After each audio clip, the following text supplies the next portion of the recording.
හරි එහෙනම් අපි හඳුන්නේ අපි මේ පන්තිය පටන් ගමු. වාග් විද්‍යා පේපරේ අපි අවසානට කරා මධ්‍යතන ඉන්දුආර්ය යුගයේ මධ්‍යතන ඉන්දුආර්ය යුගය මොකද පුරාතන ඉන්දුආර්ය භාෂා මධ්‍යතන ඉන්දුආර්ය බවට හැරෙනකොට වෙච්ච වෙනස්කම් ටික අපි කතා කරා. මම ඔබ වහන්සේලාට මොකක් හරි අවසානට මාතෘකාවක් දීලා ඉවර කරේ.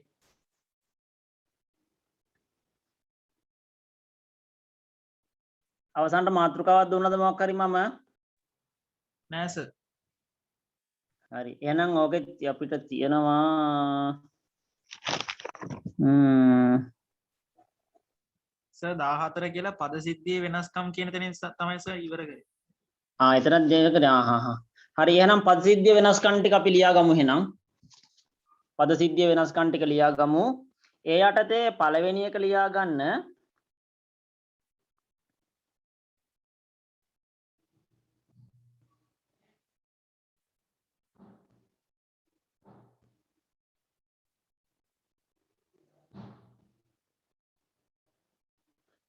සංස්කෘත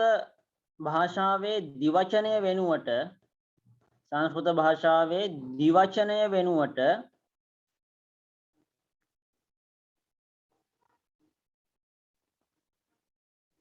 බහුවචනය භාවිත වෙයි. සංස්කෘත භාෂාවේ ද්විවචනය වෙනුවට බහුවචනය භාවිත වෙයි. ද්විවචනය අභාවයට යයි. පුරාතන ඉන්දුආර්ය භාෂා මධ්‍යතන ඉන්දුආර්ය භාෂා බවට පෙරලෙනකොට සිද්ධ වෙන පද සිද්ධිය වෙන වෙනස්කමක් තියෙනවා. සංස්කෘත භාෂාව ඇතුළු ඒ කියන්නේ පුරාතන ඉන්දුආර්ය භාෂාවල ඒක වචන ද්විවචන බහුවචන කියලා භාෂා තුනක් යනකොට ඒක මධ්‍යතන ඉන්දුආර්ය භාෂාවල අපි මේ කතා කරන මධ්‍යතන ඉන්දුආර්ය භාෂාවලදී ඒක අර ද්විවචනය කියන එක ඉවත් වෙලා ද්විවචනය බහුවචනයට යනවා. ඒක තමයි මේ කතා කරේ අපි දන්නවා පාලි භාෂාවල ඒක වචනයයි බහුවචනයයි තියෙනවා ද්විවචනයක් කියලා එකක් නෑ. ප්‍රාකෘත භාෂාවලත් බොහෝ දුරට අපි ඒ ලක්ෂණේ දකිනවා. ඒක වචනයයි බහුවචනයයි තමයි තියෙන්නේ ද්විවචනයක් දැක ගන්නට නැහැ. දෙවෙනි කාරණාව ලියන්න හලන්ත වර්ණගීම අභාවයට ගොස්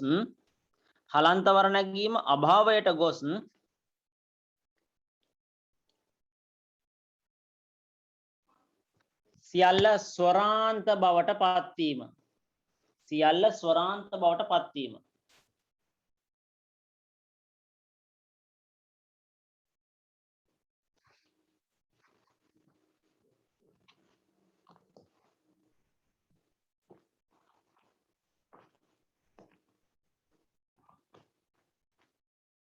එතකොට ඒ තමයි දෙවෙනි කාරණාව. හලන්ත වර්ණගිල්ල අපි දන්නවා අපි සාමාන්‍යයෙන් දන්න පාලි භාෂාවේ හලන්ත වර්ණගිල්ලක් අපිට හම්බ වෙන්නේ නැහැ නේද? හලන්ත වර්ණගිල්ලක් මේ හම්බවන්නේ නැහැ. තියෙන ස්වරාන්ත ශබ්ද තමයි අපිට ඔක්කොටම දැක බලා ගන්න තියෙන. තුන්වෙනි කාරණාව සංස්කෘත භාෂාවේ විවිධ වර්ණගීම් ක්‍රම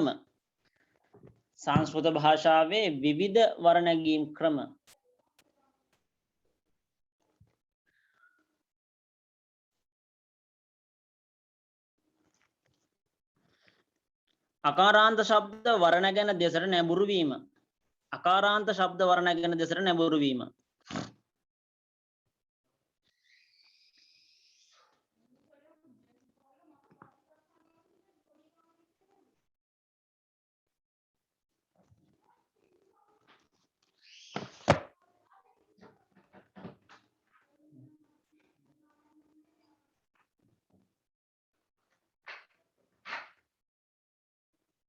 හරි එතකොට මේ සංස්කෘත භාෂාව කියන්නේ පුරාතන අපි මේ සංස්කෘත කියලා කතා කරන එතන පුරාතන ඉන්දුආර්ය කියන වචනය පුරාතන ඉන්දුආර්ය භාෂාවල විවිධ වර්ණගීම් ක්‍රම තියෙනවා. ඒ කියන්නේ විවිධ අන්ත ශබ්ද තියෙනවා. ඒතර ඒවා සංස්කෘත මේ පුරාතන මධ්‍යතන ඉන්දුආර්යට එනකොට අකාරාන්ත ශබ්ද වර්ණගෙන ස්වරූපයට තමයි ඒ හැම වර්ණගිල්ලක්ම වර්ණගිලා තියෙන්නේ. ඊට පස්සේ ලියා ගන්න හතරවෙනි එක චතුර්ථි ෂෂ්ටි විභක්ති සමාන වීම. අපි දන්නවා පාලි වර්ණගිල්ල චතුර්ථි ෂෂ්ටි විභක්ති සමානයි. චතුර්ථි ෂෂ්ටි විභක්ති වල වර්ණගන්නේ සමාන විදිහට. චතුර්ථි ෂෂ්ටි විභක්ති සමාන වීම.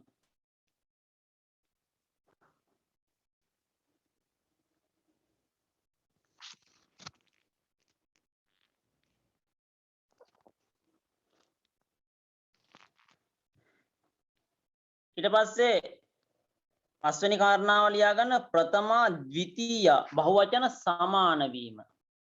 ප්‍රථමා ද්විතීය බහුවචන සමාන වීම.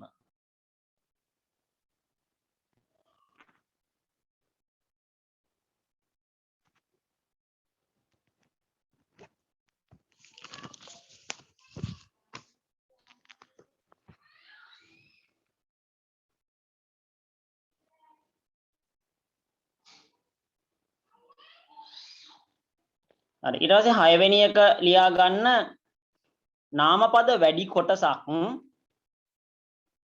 නාමපද වැඩි කොටසක්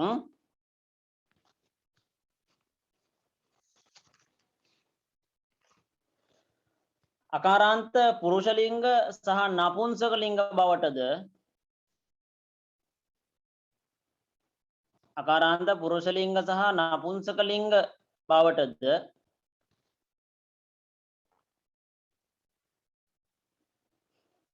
තවත් කොටසක් ඊ ඌ අන්ත පුරුෂ ලිංග නපුංසක ලිංග බවටද පත්වීම. තවත් කොටසක් ඊ ඌ අන්ත පුරුෂ ලිංග නපුංසක ලිංග බවට පත්වීම. ඊ ඌ අන්ත පුරුෂ ලිංග නපුංසක ලිංග බවට පත්වීම.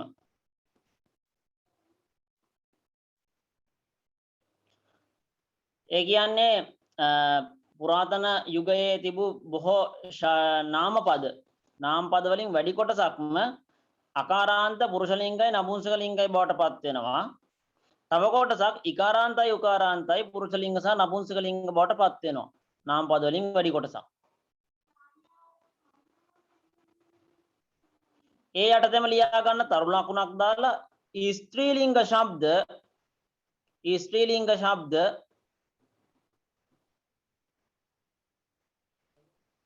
දීර්ඝ ආ යන්න ආ इ ई उ ऊ බවට පත්වීම. ස්ත්‍රී ලිංග ශබ්ද ආ इ ई उ ऊ බවට පත්වීම.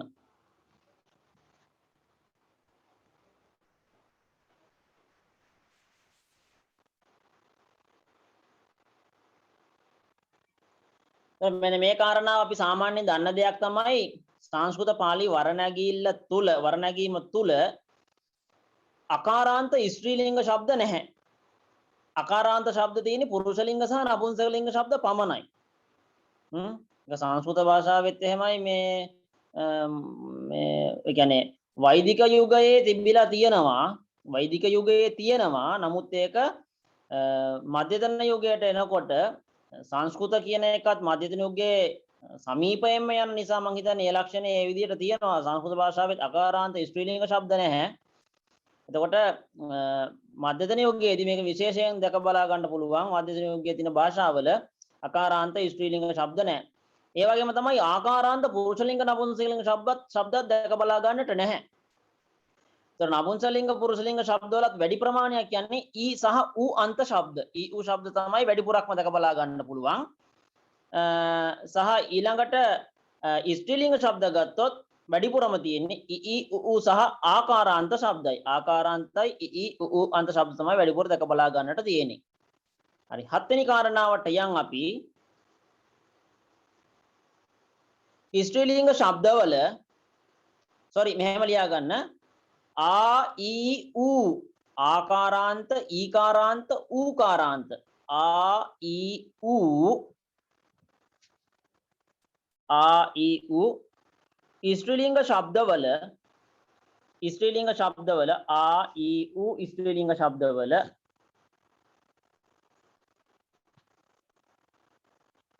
ආ ඊ ඌ ස්ත්‍රී ලිංග ශබ්දවල තෘතීය ෂෂ්ටි සප්තමි තෘතීය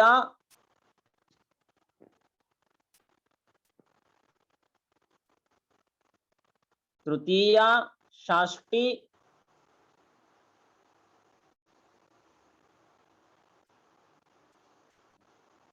සප්තමි ඒක වචන සමාන වීම.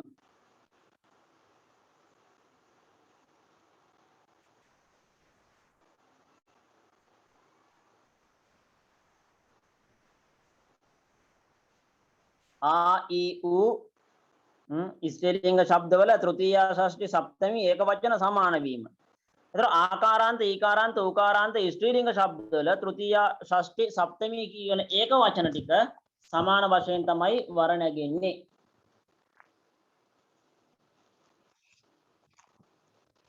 ඊළඟට 8 වෙනි කාරණාව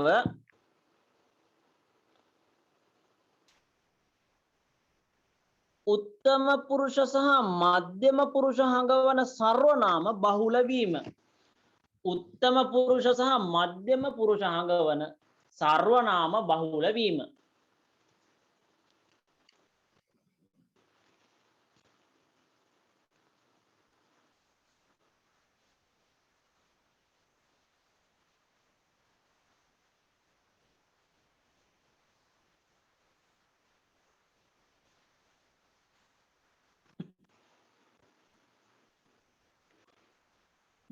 අපි සාමාන්‍යයෙන් වරණගිල්ල ගත්තොත්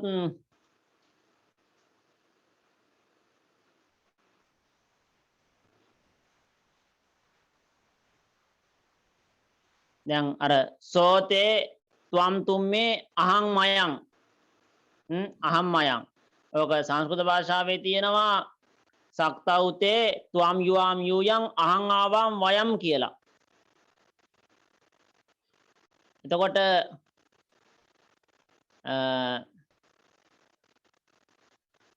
එතනින් මධ්‍යම පුරුෂයි උත්තම පුරුෂයි සර්වනාම පද බහුල වෙලා තියෙනවා. මධ්‍යම පුරුෂ සහ උත්තම පුරුෂ හඟවන සර්වනාම. දැන් සෝතේ ත්වං යුවා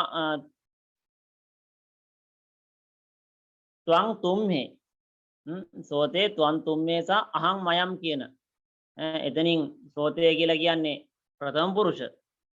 එතන ප්‍රථම පුරුෂ නෙමෙයි උත්තම පුරුෂයි මධ්‍යම පුරුෂයි හඟවන සර්වනාම තමයි බහුල වෙලා තියෙන්නේ. 9 හලන්ත ධාතු වර නැගීමට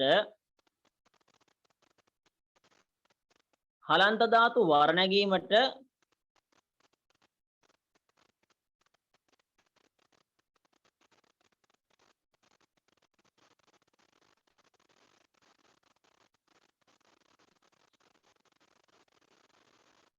සංස්කෘත භාෂාවල භාවිත සියලු නීති රීති නොසලකා හැරීම. හලන්ත ධාතු වර නැගීමට සංස්කෘත භාෂාවල භාවිත සියලු නීති රීති නොසලකා හැරීම.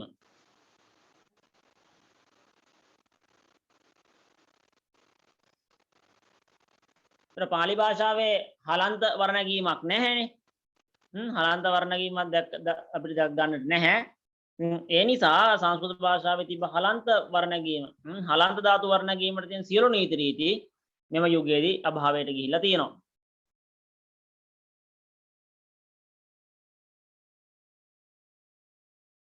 දහවෙනි කාරණාව මධ්‍යතන යුගය ආරම්භයේදී මධ්‍යතන යුගයේ ආරම්භයේදී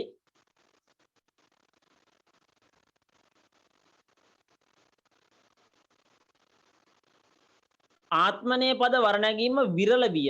ආත්මනේ පද භාවිතය විරල විය.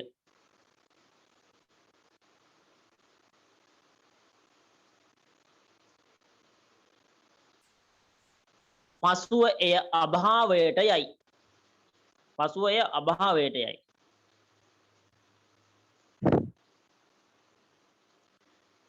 දැන් මෙන්න මේ කියන කාරණාව අපි සාමාන්‍යයෙන් සංස්කෘත භාෂාවෙත් අපි මේක දකිනවා. සංස්කෘත භාෂාවෙත් දකිනවා. මධ්‍යතන ඉන්දුආර්ය භාෂාවල ඒක සම්පූර්ණයෙන් අභාවයට යනවා. සංස්කෘත භාෂාවෙත් පසු කාලීන වෙන්න දැන් අද වර්තමානයේ බැලුවොත් නම් ඒවා භාවිතයෙන් තොරතරමක් භාවිතයෙන් නැති තරමක්ම. දැන් මේ ආත්මනේ පද සහ පරස්මයි පද කියන දෙක. ආත්මනේ පද කියලා කියන්නේ Taman පිළිබඳව යමක් ප්‍රකාශ කරනවා නම් ආත්මනේ පද වෙන්න ඕනේ. පරස්මයි පද නම් අනුන් සම්බන්ධ දෙයක්. දැන් උදාහරණයක් වශයෙන් ගත්තොත් අහං ආපනං ගච්ඡාමි. අහං ආපනං ගච්ඡාමි. මම කඩයට යමි. අපි සාමාන්‍යයෙන් අදහස එහෙමනේ. දැන් මෙතන ගච්ඡාමි කියලා කියන්නේ ආත්මනේ පදද පරස්මයි පදද? ගච්ඡාමි කියලා කියන්නේ ආත්මනේ පදද පරස්මයි පදද? දන්න කියන කෙනෙක් කවුරු හරි?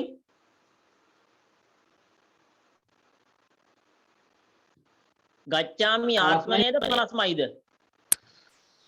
පරස්මයි සර්. ඔව් ගච්ඡාමි කියලා කියන්නේ පරස්මයි පද. එතකොට ඒකෙන් අදහස් කරන්නේ කොහෙද? මම කඩේ යන්නේ මං වෙනුවෙන්ද වෙන කෙනෙක් වෙනුවෙන්ද එහෙනම්? පරස්මයි පද නම්.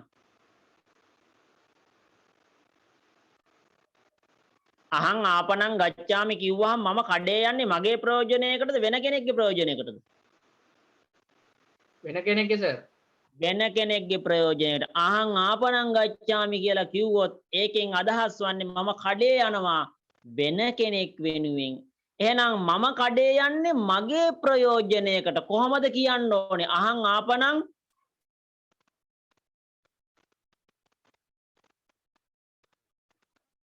කොහොමද කියන්න ඕනේ එහෙනම්? සීතක් අන්ති සීතක්ත මීවක් මහ තේ ආතේ අන්තේ සේ ආත්වේ ද්වේ ඒ වහේ මහේ.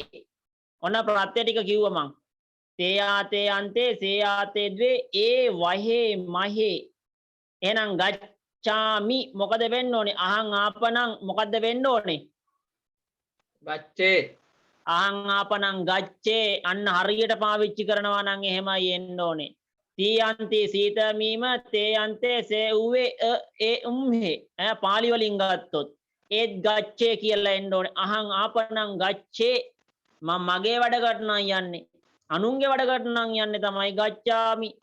හැබැයි ඉතින් අපි අද වර්තමානයේ වුණත් අපි දන්න දේ තමයි අපි එහෙම පාවිච්චි කරන්නේ බුද්ධං සරණං ගච්ඡාමි මිස බුද්ධං සරණං ගච්ඡේ කියලා කියන්නේ නැහැ. හැබැයි ව්‍යාකරණානුකූල බැලුවොත් බුදුන් සරණ යනවා කියන කාරණාව තමන්ගේ උමනාවකට නෙමෙයි වෙන කෙනෙක්ගේ උමනාවකට බුදුන් සරණ යනවා වගේ තමයි අදහස් වෙන්නේ සාමාන්‍යයෙන් බැලුවොත්. එතකොට ඒකට හේතුව තමයි ඔන්න ඔය කියන ලක්ෂණේ දුරස් වෙලා තියෙනවා. ආත්මනේ පද කියන එක අභාවයට ගිහිල්ලා තියෙනවා. 11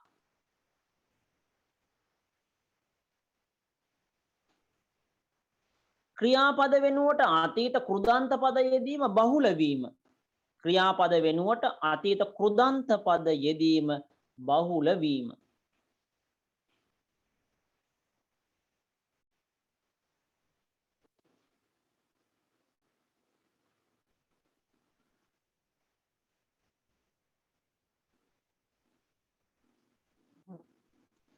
හරි. එහෙනම් අපි එතනින් ඒ කොටස ඉවර කරලා දාමු. ඔය තමයි පද සිද්ධිය වෙනස්කම් ටිකට අපි ඔය වගේ කරුණු ටිකක් දැනගත්තාම ප්‍රමාණවත් අපිට. හරි. අපි එතකොට එතනින් ඒ කාරණාව ඉවර කරලා අපි මධ්‍යතන ඉන්දුආර යුගයේ තමයි මේ ඉන්නේ. අපිට මධ්‍යතන ඉන්දුආර යුගය ගැන කතා කරනකොට විශේෂ කොටසක් කතා කරන්න තියෙනවා. ඒ තමයි අශෝක ප්‍රාකෘත සම්බන්ධව. අපිට කතා ගන්න තියෙනවා මධ්‍යතන ඉන්දුආර යුගය ගැන කතා කරනකොට ටිකක් මධ්‍යතන ඉන්දුආර යුගය තමයි ගොඩාක් අපිට කතා කරන්න තියෙන්නේ. ඒ හින්දා කොටස් වලට බෙදලා තියෙනවා. දැන් අපි ඔය කතා කරපු ටික හැරුණාම අපිට ප්‍රධාන වශයෙන්ම කතා කරන්න තියෙනවා අශෝක ප්‍රාකෘත සම්බන්ධ. ඒ නිසා මාතෘකාව ලියා ගන්න මධ්‍යතන ඉන්දුආර්ය භාෂා මධ්‍යතන ඉන්දුආර්ය භාෂා අශෝක ප්‍රාකෘත කියලා. මධ්‍යතන ඉන්දුආර්ය භාෂා අශෝක ප්‍රාකෘත.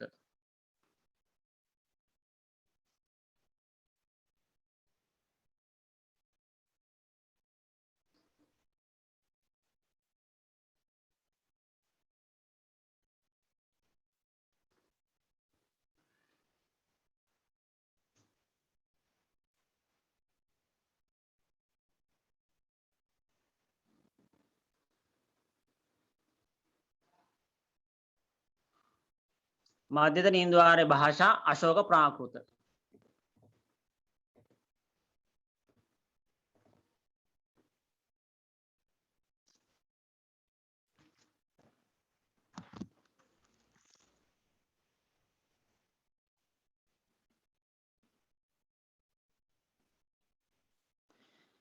හරි. එතකොට අශෝක රජුරෝ ක්‍රිස්තු පූර්ව 300 වසරේ තමයි අපිට මුණ ගැහෙන්නේ. එතකොට එතුමා ක්‍රිස්තු පූර්ව 3 සියවසේදී සෙල්ලිපි පිහිටුවනවා. ඒ සෙල්ලිපි තමයි අපේ හාරණේ ඉන්දුආර්ය භාෂාවෙන් රචිත දැනට හමු වෙලා තියෙන පැරණිම ලිපි. අශෝක සෙල්ලිපි තමයි ක්‍රිස්තු පූර්ව 3 සියවසේ ලියන අශෝක සෙල්ලිපි තමයි ඉන්දුආර්ය භාෂාවෙන් රචනා කරන පැරණිතම ලිපි වශයෙන් අදට දැක බලා ගන්නට තියෙන්නේ. එතකොට අශෝක රජුරෝ පිහිටවපු සෙල්ලිපි අතර ප්‍රධානතම සෙල්ලිපි අපිට හම්බ වෙනවා 6ක්.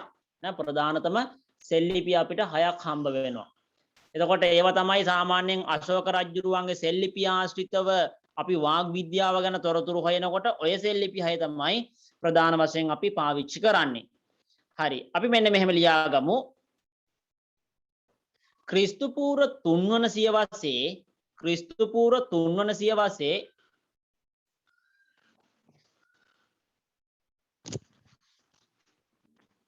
අශෝක රජු විසින් රචිත සෙල් ලිපි අශෝක රජු විසින් රචිත සෙල් ලිපි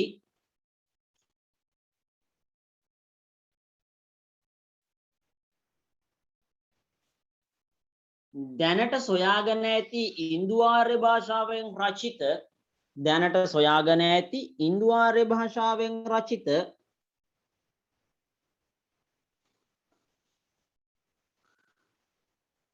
පැරණිතම ලිපි වෙයි. පැරණිතම ලිපි වෙයි.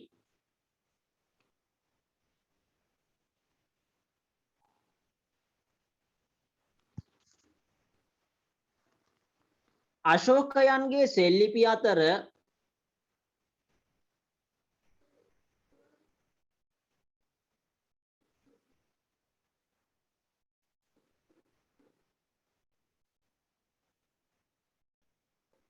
වැදගත් තැනක් ගන්නා ප්‍රධාන ලිපි 6කි. වැදගත් තැනක් ගන්නා ප්‍රධාන ලිපි 6කි.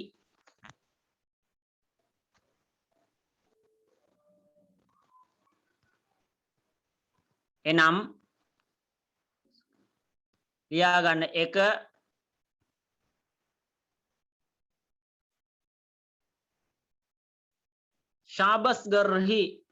ශාබස්ගර්හි පළවෙනි ලිපිය ශාබස්ගර්හි සෙල් ලිපිය.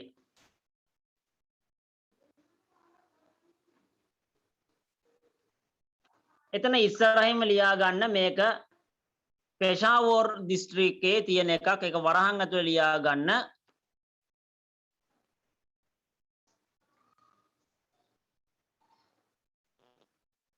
පෙෂාවර් දිස්ත්‍රික්කය.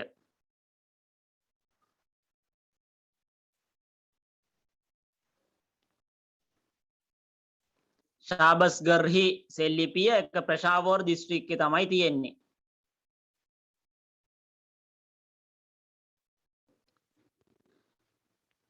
එයාගේ දෙවෙනි ලිපිය තමයි මාන්සේරා සෙල් ලිපිය.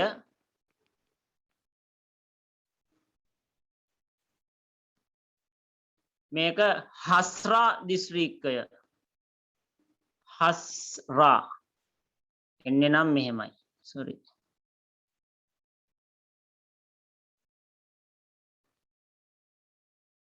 ඒක කවන්න මෙහෙම ලියගන්න.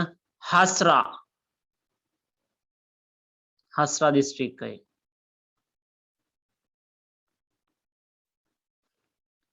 තුන්වෙනි සෙල් ලිපිය ගිර්නාර්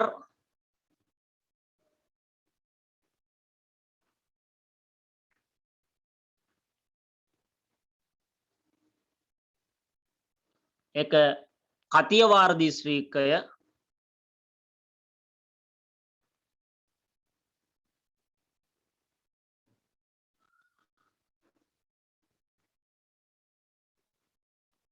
ගිර්නාර් සෙල් ලිපිය කතියවාර දිස්ත්‍රික්කයේ.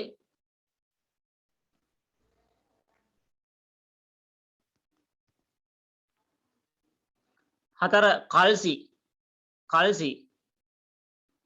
කල්සි සෙල් ලිපිය.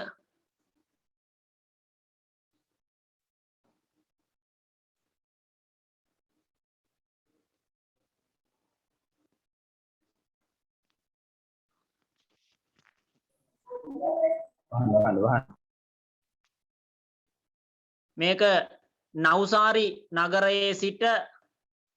නවුසාරි නගරයේ සිට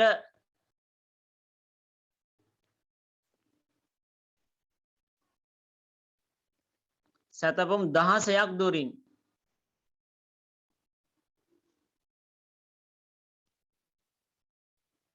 නවුසාරි නගරයේ සිට සතපුම් 16ක් දුරින් තමයි කල්සි සෙල් ලිපිය පිහිටලා තියෙන්නේ.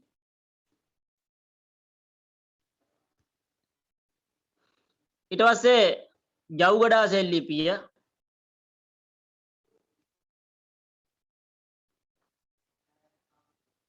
ජව්ගඩා සෙල්ලිපිය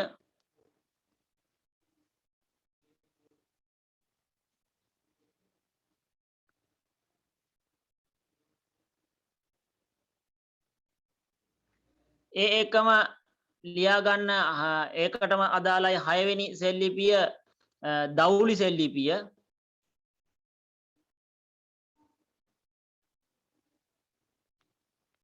ජව්ගඩා සහ දවුලි සෙල්ලිපි දෙකම කාලිංගයේ කාලිංගයේ තමයි දැක බලා ගන්න පුළුවන්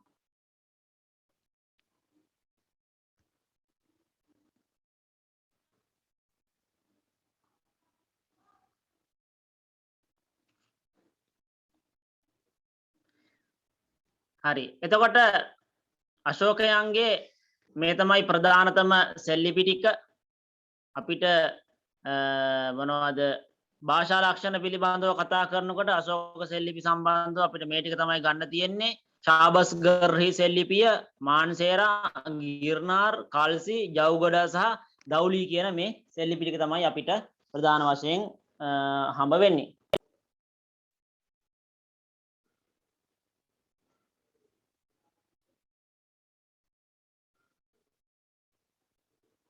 හරි අපි මෙහෙම ලියාගමු මෙයින්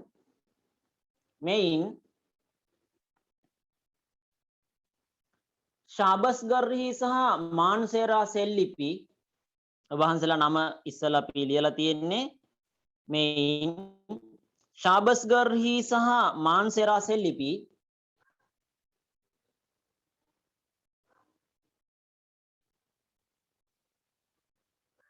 පුරාතන ඉන්දුආර්ය භාෂාවන්ට ඉතාමත්ම සමීප වෙයි. පුරාතන ඉන්දුආර්ය භාෂාවන්ට ඉතාමත්ම කිට්ටු වෙයි.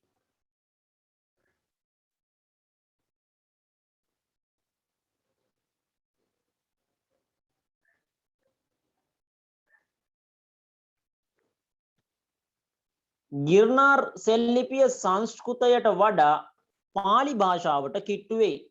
ගිර්නාර් සෙල්ලිපිය සංස්කෘතයට වඩා පාලි භාෂාවට කිට්ටු වෙයි.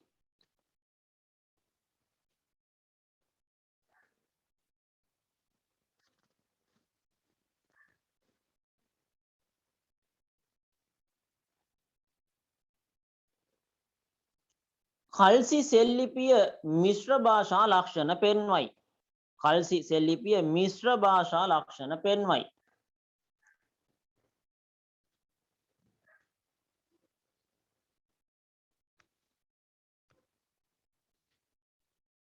දවුලි සහ ජව්ගඩා ප්‍රාකෘත ලක්ෂණ පෙන්වයි.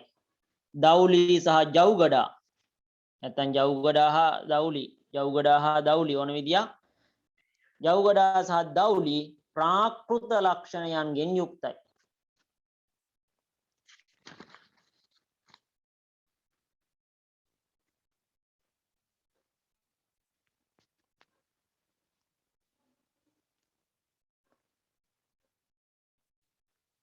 එසේම ශාබස්ගර්හි සහ මාන්සේරා සෙල්ලිපි ශාබස්ගර්හි සහ මාන්සේරා සෙල්ලිපි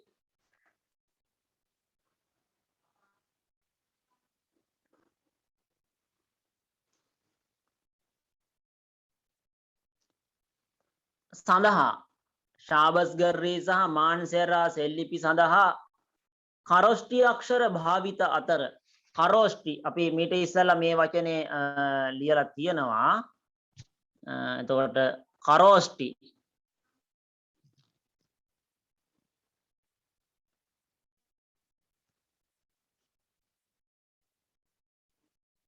මහා ප්‍රාණ කරෝෂ්ටි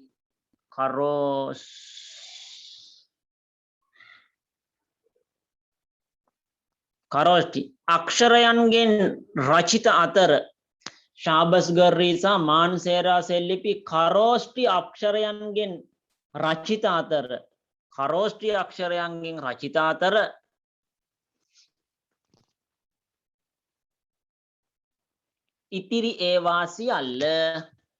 ඉතිරි ඒවා සියල්ල බ්‍රාහ්මීය අක්ෂරයන්ගෙන් රචිතය. බ්‍රාහ්මීය අක්ෂරයන්ගෙන් රචිතය.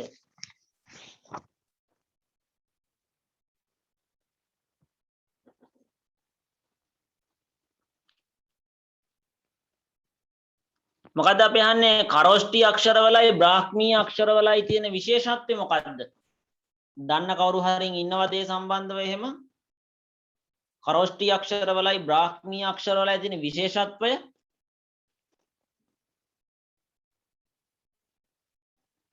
නැද්ද? හරි. එහෙනම් මෙහෙම ලියා ගන්න. කරෝෂ්ටි අක්ෂර යනු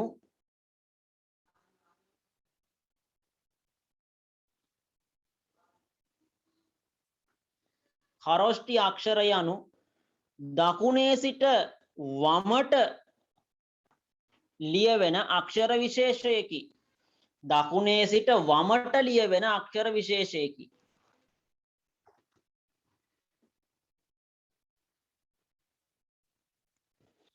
බ්‍රාහ්මීය අක්ෂර යනු වමේ සිට දකුණට ලියන අක්ෂර විශේෂයකි. බ්‍රාහ්මීය අක්ෂර යනු වමේ සිට දකුණට ලියන අක්ෂර ක්‍රමයකි.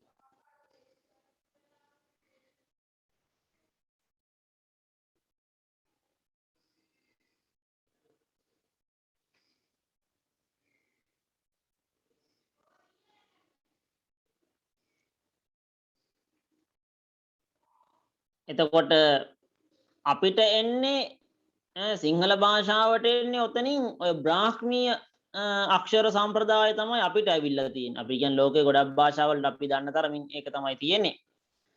සිංහල ගත්තාම, පාලි ගත්තාම, සංස්කෘත ගත්තාමනේ, ඉංග්‍රීසි, දෙමළ, ඒ වගේ අපි දන්න කියන බොහෝ භාෂා ගත්තාම බ්‍රාහ්මීය සම්ප්‍රදාය අක්ෂර තමයි යන්නේ.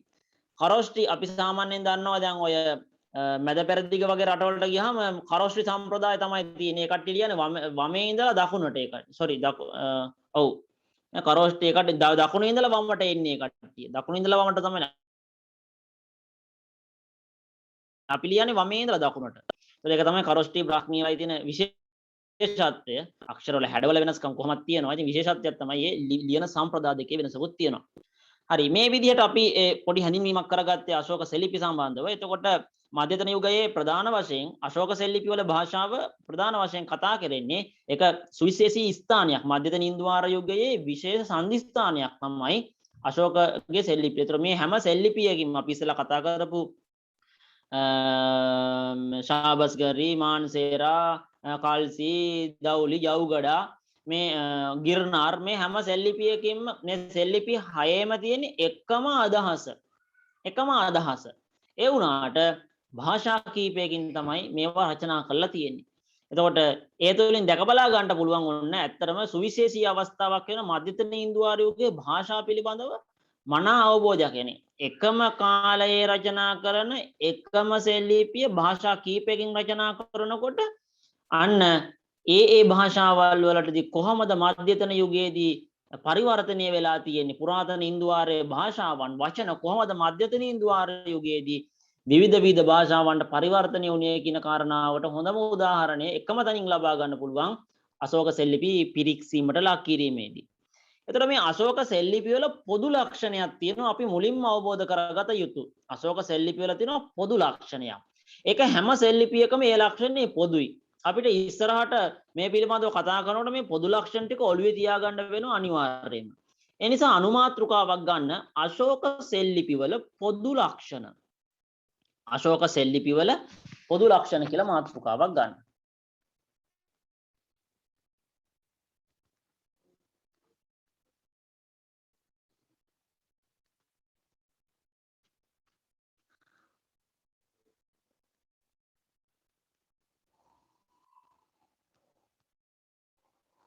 අශෝක සෙල්ලිපි වල පොදු ලක්ෂණ.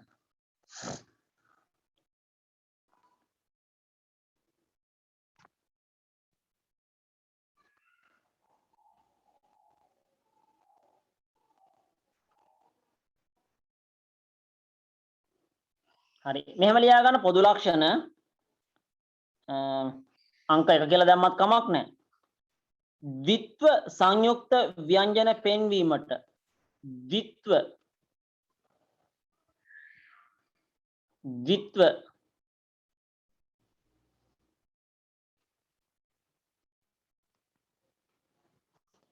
සංයුක්ත ද්විත්ව සංයුක්ත ව්‍යංජන පෙන්වීමට ද්විත්ව සංයුක්ත ව්‍යංජන පෙන්වීමට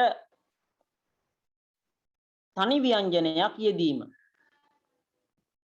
ද්විත්ව සංයුක්ත ව්‍යංජන පෙන්වීමට තනි ව්‍යංජනයක් යෙදීම. ඒතර මේක මේ සෙල්ලිපි වල පොදු ලක්ෂණයක් සෑම සෙල්ලිපිකම වාගේ දැක බලා ගන්න පුළුවන්. පුරාතන ඉන්දුවාර යුගයේ ද්විත්ව සංයුක්ත ව්‍යංජන දෙකක් සංයුක්ත වෙලා තියෙනකොට ඒක මධ්‍යතන යුගයකට ගන්නකොට මේ කට්ටිය තනි ව්‍යංජනයක් බවට පත් කරගෙන තියෙනවා. ද්විත්ව ව්‍යංජනේ තනි ව්‍යංජනයක් බවට පත් කරගෙන තියෙනවා. ඒකේ විශේෂත්වයක් තියෙනවා.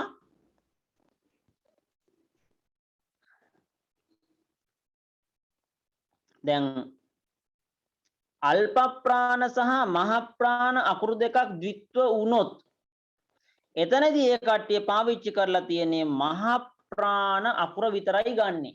පුරාතන ඉන්දුවාර යුගයේ ව්‍යංජන දෙකක් ද්විත්ව වෙනකොට නේ ද්විත්ව ව්‍යංජනයක් සංයුක්ත වෙනකොට ද්විත්ව සංයුක්ත ව්‍යංජනයකදී අල්ප ප්‍රාණයකුයි මහ ප්‍රාණයකුයි නම් සංයුක්ත වෙන්නේ. එතනදී මධ්‍යතන ඉන්දුවාර යුගයේදී ඒ කට්ටිය පාවිච්චි කරලා තියෙන්නේ ද්විත්ව ව්‍යංජනයෙන් මහ ප්‍රාණ අකුර විතරයි. ඒක මෙහෙම ලියා ගන්න. අල්ප ප්‍රාණ සහ මහ ප්‍රාණ අක්ෂර ද්විත්ව වීමේදී ද්විත්වයකදී අල්ප ප්‍රාණ සහ මහ ප්‍රාණ ද්විත්වයකදී අල්ප ප්‍රාණ සහ මහ ප්‍රාණ ද්විත්වයකදී මහ ප්‍රාණ අක්ෂරය පමණක් භාවිත කොට ඇත. මහ ප්‍රාණ අක්ෂරය පමණක් භාවිත කොට ඇත.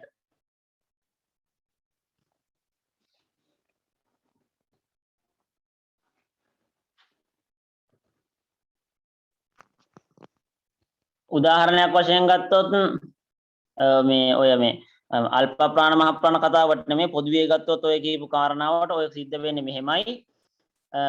ඔය උක්ක කියලා යෙදලා තිබ්බොත් උක්ක යෙදලා තිබුණොත් ඒක මෙහෙමම ලියා ගන්න.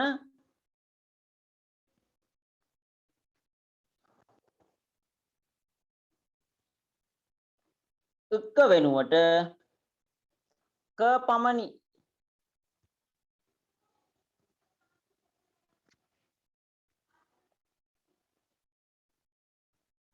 උක්ක වෙනුවට ක පමණි.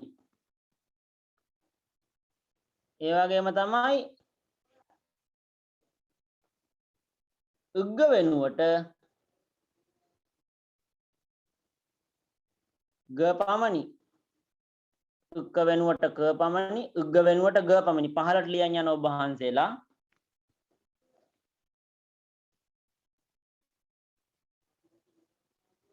මෙහෙම තිබ්බොත් උක්ක වෙනුවට ඔන්න තියෙනවා අල්ප ප්‍රාණයකුයි මහ ප්‍රාණයකුයි සංයුක්ත වෙලා උක්ක. මෙහෙම තිබ්බොත් ඒ කට්ටිය පද අරගෙන තියෙන්නේ මහ ප්‍රාණ කයන්න පමණයි. ක පමණි. උක්ක වෙනුවට ක පමණි. අපි තව උදාහරණයක් ගමු. උග්ග වෙනුවට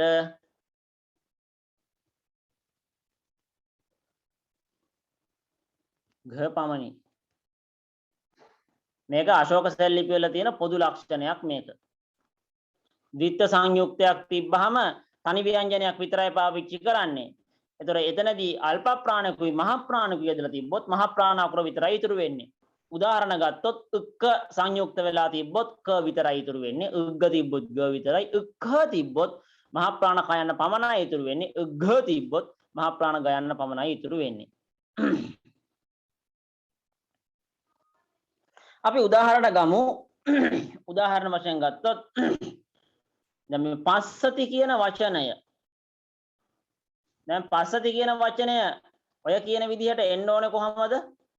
පුරාතන ඉන්දුවාර යුගයේ පස්සති කියන වචනය මධ්‍යතන ඉන්දුවාර යුගයට කොහමද එහෙනම් එන්න ඕනේ මෙතනදී? කියන්න බලන්න. පසති. පස්සති. පස්සති කියන එක පසති වෙන්න ඕනේ. එහෙනම් දක්කති මොකද වෙන්න ඕනේ?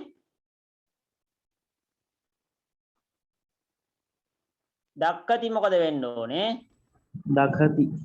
දක්ඛති වෙන්න ඕනේ මේක එන. දක්ඛති දක්ඛති පස්සති පසති. අර සංයුක්ත ව්‍යංජන වලදී එක අකුරක් පමණයි, එක ව්‍යංජනයක් පමණයි ඉතුරු වෙන්නේ. අල්ප ප්‍රාණ මහ ප්‍රාණ තිබ්බොත් මහ ප්‍රාණි පමණයි ඉතුරු වෙන්නේ. අපි ඔය මේ අශෝක සැලලිපිවල පොදු ලක්ෂණ යටතේ පළවෙනි කාරණාව කියලාද ඔක ලිව්වේ? ඔව් සර් පළවෙනි එකට ලිව්වේ. හරි. එහෙනම් අපි යන් දෙවෙනි එක ලියාගමු මෙන්න මෙහෙම. සමහර තැනක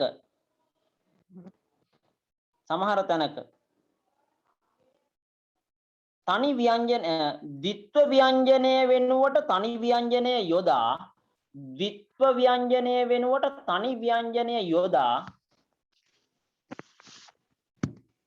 සමහර තැනක ද්විත්ව ව්‍යංජනය වෙනුවට තනි ව්‍යංජනය යොදා පූර්වස්වරය දීර්ඝ කොට ඇත. පූර්වස්වරය දීර්ඝ කොට ඇත.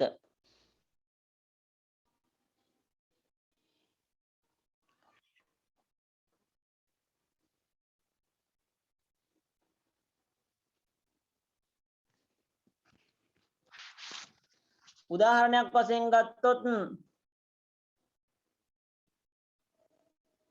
මෙන්න මේ කර්ෂති කියන වචනය.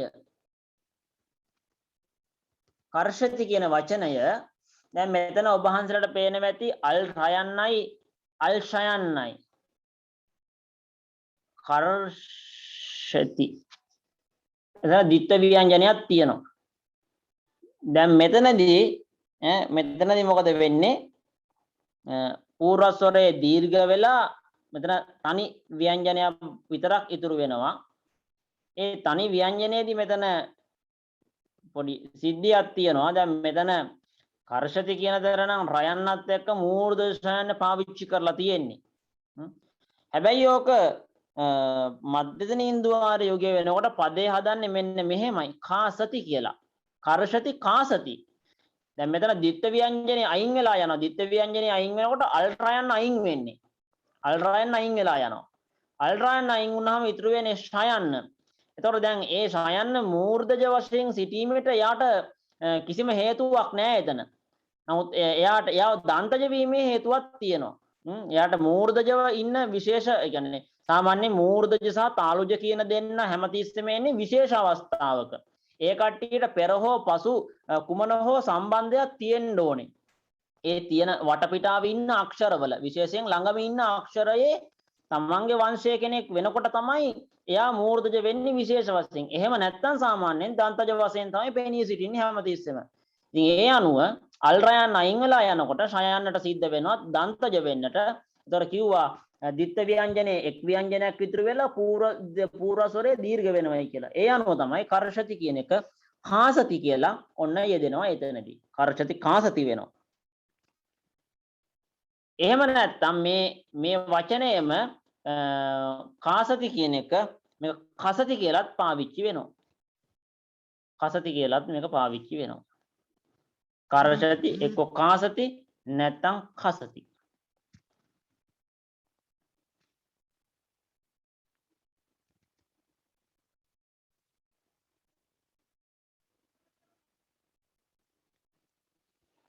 ඒ යටතේ ලියන්න මෙය ද්විත්ව අනුනාසික සම්බන්ධව ඊතරම් බලපා නැත. මෙය ද්විත්ව අනුනාසික සම්බන්ධව ඊතරම් බලපා නැත.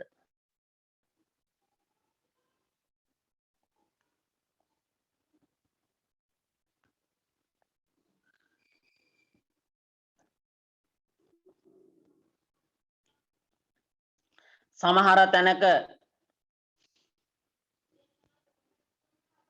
ද්විත්වයද සමහර තැනක තනි අනුනාසිකයේද යොදා ඇත. සමහර තැනක ද්විත්වයමද සමහර තැනක ද්විත්වයමද සමහර තැනක තනි අනුනාසිකයද යොදා ඇත.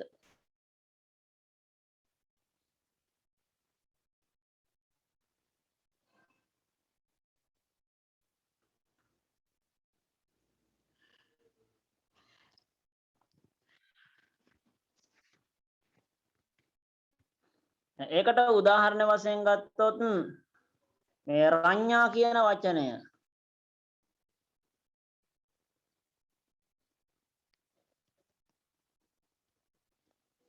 රඤ්ඤා කියන වචනය රඤ්ඤා ලෙසමත් යෙදিলা තියෙනවා. රඤ්ඤා කියන වචනය රඤ්ඤා කියලාත් යෙදিলা තියෙනවා. එහෙම නැත්නම් ඔය රඤ්ඤා කියලාත් පාවිච්චි වෙලා තියෙනවා. රඤ්ඤා කියලාමත් යෙදෙනවා. ඒක රඤ්ඤා කියලාත් පාවිච්චි වෙනවා.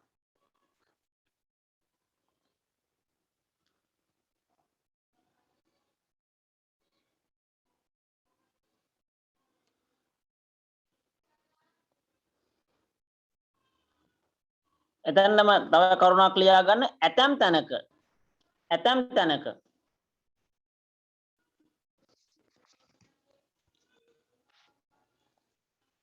పూర్ව අනුනාසිකයට අනුස්වාරයේද යොදනු දැකිය හැකිය. పూర్ව අනුනාසිකයට අනුස්වාරයේද යොදනු දැකිය හැක.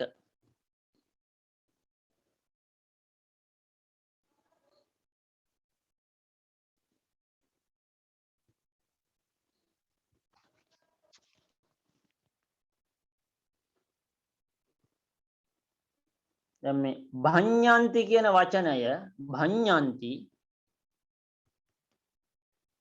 මේකෙදි වෙන්නේ මොකද්ද? పూర్ව අනුනාසිකයට අනුස්වාරය. ඔන්න ඔය විදිහට. භඤ්ඤන්ති. දැන් මෙතන දෙවෙනි ඤයන්නට පස්සේ බිඳුව ඇවිල්ලා තියෙන ණයන්නට ඒක වෙන කතාවක් එතන. එතකොට මෙතන කියන්නේ සංයුක්ත ව්‍යංජන මේ අනුනාසිකයක් ද්විත්ව ව්‍යංජන වෙලා තියෙනවා. අනුනාසික ව්‍යංජනයක් ද්විත්ව වෙලා තියෙනකොට සමහරක් තැන්වලදී పూర్ව අනුනාසිකයට අනුස්වාරය ඇවිල්ලා තියෙනවා. භඤ්ඤන්ති භඤ්ඤන්ති කියන විදිහට. හරි. ඔය ටික තමයි අපිට අශෝක සෙල්ලිපි වල පොදු ලක්ෂණ වශයෙන් ප්‍රධාන වශයෙන් මේ මතක තියාගන්නට තියෙන්නේ. මොකද ඔය ලක්ෂණ ටික අපිට ඉදිරියේදී ඕන වෙනවා. මොකද ඉදිරියේ සමහර පද හදනකොට හිතේ මේ කොහොමද උනේ කියලා. එතකොට සිද්ධ වෙලා තියෙන ඔන්න ඔය කියන ලක්ෂණ ටික තමයි එතන බලපාලා තියෙන්නේ. හරි. අපි එතන ඉඳන් මෙහෙම ලියමු. අශෝක සෙල්ලිපි පොදුවේ පරීක්ෂා කිරීමේදී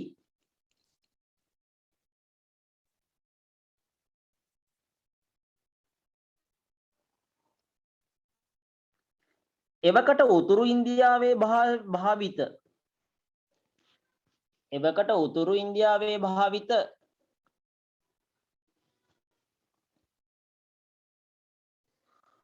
උපභාෂා 4ක් හඳුනාගත හැකිය.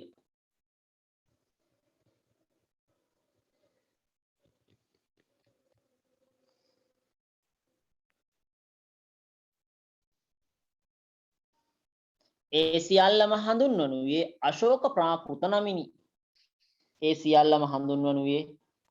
ප්‍රාකෘත නමිනි.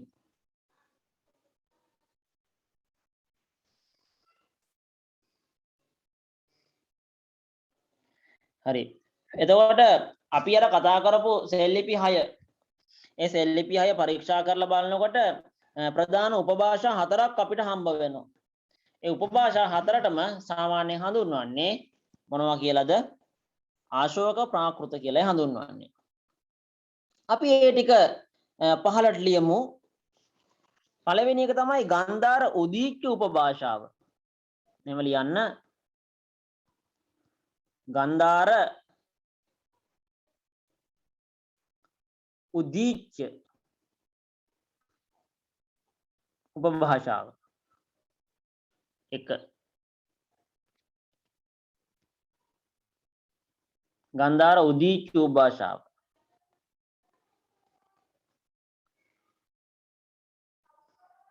මේකට වරහන් ඇතුළේ ලියා ගන්න අපේ හඳුරන්නේ ශාබස්ගර්හි සහ මාන්සේරා සෙල්ලිපි කියලා. ශාබස්ගර්හි සහ මාන්සේරා සෙල්ලිපි. ගන්ධාර උදීච්ච උපභාෂාවට. ශාබස්ගර්හි සහ මාන්සේරා සෙල්ලිපි. එතකොට ඔය කියන සෙල්ලිපි දෙකේ තියෙන භාෂාව තමයි ගන්ධාර උදීච්ච උපභාෂාව තමයි ශාබස් ගර්රී සහ මාන්සේරා සෙල්ලිපි දෙකේ දැක බලා ගන්න පුළුවන්. ඊට පස්සේ සෞරාෂ්ට්‍ර ප්‍රතිච්ඡ එක ලියා ගන්න අංක 2 යටතේ මෙන්න මෙහෙම වරහන් ඇතුලේ ලියා ගන්න බටහිර කියලා වරහන් ඇතුලේ ලියලා ඒකේ එන්න ඕනේ සෞරාෂ්ට්‍ර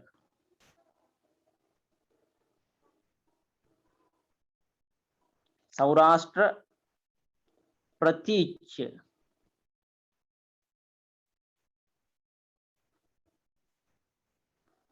සෞරාෂ්ට්‍ර ප්‍රතිච්ඡ දෙවෙනි එක.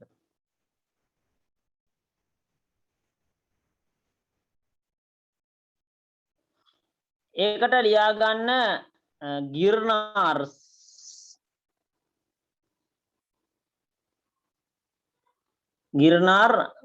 ඊට පස්සේ තව සෙල්ලිපියක් තියෙනවා එයාගේ මේ සෝපාරා කියලා එකක්. ඒක ලියා ගන්න උතන සෝපාරා.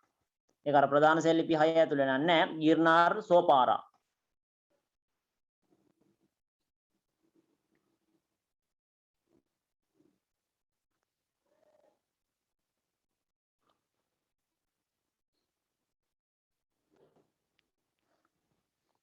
ඊට පස්සේ අංක 3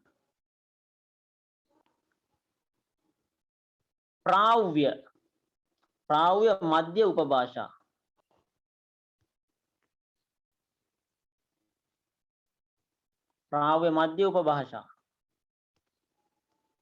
ඒකට උදාහරණ තමයි කල්සි සෙල්ලිපියයි මෙතන තව එන්න මේ සමක තියෙනවා තෝප්‍රා කියලා සෙල්ලිපියක්. කල්සි සහ තෝප්‍රා ප්‍රාව්‍ය මධ්‍ය උපභාෂා.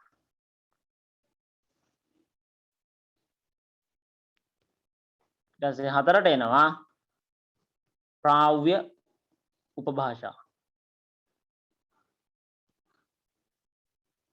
උපභාෂා.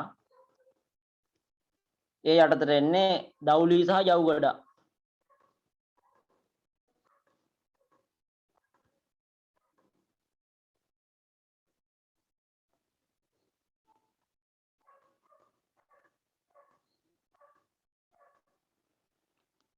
හරි ඔය විදිහට තමයි අශෝකගේ සෙල්ලිපි ටික පොදුවේ පරීක්ෂා බලනකොට ප්‍රධාන උපභාෂා 4ක් අපිට මුණ ගැහෙනවා. ගන්ධාර උදීච්ච උපභාෂාව තියෙනවා. ඒකට ශාබස් ගර්රී සහ මාන්සේරා සෙල්ලිපි, බටහිර සෞරාෂ්ට්‍ර ප්‍රතිච්ඡ භාෂාව ගිර්නාර් සහ සෝපාරා සෙල්ලිපි, ප්‍රාව්‍ය මධ්‍ය උපභාෂා කල්සි සහ තෝප්‍රා සෙල්ලිපි, ප්‍රාව්‍ය උපභාෂාවල තියෙන දවුලි සහ ජව්ගඩා කියන සෙල්ලිපි උදාහරණ වශයෙන් පෙන්වන්න පුළුවන්. එතකොට ඔන්න ඔය කියන භාෂා 4 තමයි අපිට ප්‍රධාන වශයෙන් අශෝක ප්‍රාකෘත කියන යටතේ හඳුනා ගන්නට අපිට තියෙන්නේ. හරි. ඔය යටතේ පළවෙනි මාතෘකාව ගන්න උදීච්ච අශෝක ප්‍රාකෘත කියලා. ඔගෙන් පළවෙනි කාරණාව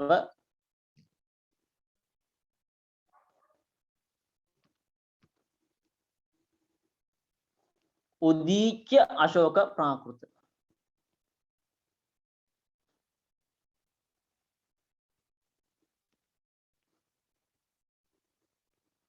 උදීච්ච අශෝක ප්‍රාකෘත අංක 1.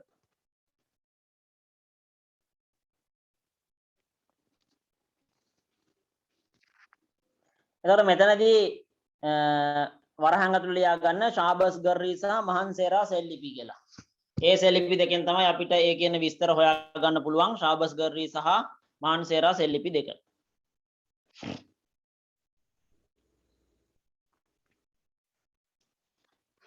හරි. එහෙනම් අපි හඳුරන්නේ අපි අදට ඔතනින් නතර වෙනවා. අදට ඔතනින් නතර වෙනවා. ඔබ වහන්සේලාට මම හිතන්නේ අපිට මේ මාසේ 26 වෙනකන් විතරයි පන්ති කරන්න අවස්ථාව තියෙන්නේ. හැබැයි අපිට මේ වාග් විද්‍යා පේපරේ තව සැලකිය යුතු ප්‍රමාණයක් අපිට කරන්නට ඉතිරි වෙලා තියෙනවා. ඒතර මම ලබන සතියේදී බලාපොරොත්තු වෙනවා ඔබ වහන්සේලාට තව ඉස්සරහට මේ වාග් විද්‍යා පේපරේ මොනවද ආවරණයේ විය යුතු කොටස් තියෙන්නේ කියලා. එතකොට ඒ ටික ඔබ වහන්සේලාට තනිව ආවරණය කරගන්න සිද්ධ වෙනවා. ඒකට පාවිච්චි කරන්න කෙලින්ම තුලනාත්මක වාග් විද්‍යාව ආනන්ද ජයසේකර මහත්මයාගේ සහ චිත්‍රා ජයසේකර මහත්මියගේ පොත ඒකට පාවිච්චි කරන්න. ඉතින් මම ඔබ වහන්සේලාට ලබන සතියේ පුළුවන් නම් පන්තියට සම්බන්ධ වෙනවා අනිවාර්යෙන් තුලනාත්මක වාග් විද්‍යාව අතැතිව සම්බන්ධ වෙන්න සියලු දෙනාම. තුලනාත්මක වාග් විද්‍යාව අතැතිව සම්බන්ධ වෙන්න. එතකොට ඉදිරියට මට කරන්න පුළුවන් උපරිම කොටස මම කරලා ඉන් එහාට ඔබ වහන්සේලාට ආවරණය කරගත යුතු කොටස් මොනවද කියන එක මම ඒ පොත් ආශ්‍රිතව පෙන්වා දෙනවා. විශේෂයෙන්ම අපිට මේ ප්‍රශ්න පත්‍රයේ පළවෙනි ප්‍රශ්නය අපිට හම්බෙන්නේ කෙටි ප්‍රශ්න පත්‍රයක් ප්‍රශ්න 10ක මේ කෙටි ප්‍රශ්න 10ක් හම්බෙන්නේ. කෙටි ප්‍රශ්න 10ක් හම්බෙනවා උත්තර ලියන්න. එතකොට ඒ උත්තර ලියනකොට මේ පොතේ කොහෙන්ද ඒවා හම්බ වෙන්නේ කියන එක අපි ඒ ටික පොඩ්ඩක් කතා කරන්න ඕනේ. මොකද ඉතින් අපිට කෙටි කාල සීමාවක් තිබුණේ මේ වැඩසටහන කරගන්නට. ඉතින් මම ඉතින් මට පුළුවන් උපරිම දායකත්වය ලබා දුන්නා. උපරිම හැම දවසකම සම්බන්ධ වෙලා කොහොමද මේ කටයුතු සිදු කරලා දෙන්න. ඉතින් ඒ නිසා ඔබ වහන්සේලා අනිවාර්යෙන් ලබන සතියේ සම්බන්ධ වෙනකොට මතක ඇතිව තුලනාත්මක වාග් විද්‍යාව අතැතිව අනිවාර්යෙන් පන්තියට සම්බන්ධ වෙන්න. හොඳයි. එහෙනම් සියලු දෙනාටම තෙරුවන් සරණයි. තෙරුවන් සරණයි සර්. තෙරුවන් සරණයි සර්. තෙරුවන් සරණයි සර් බොහොම පිං සිද්ධ වේවා. හොඳයි.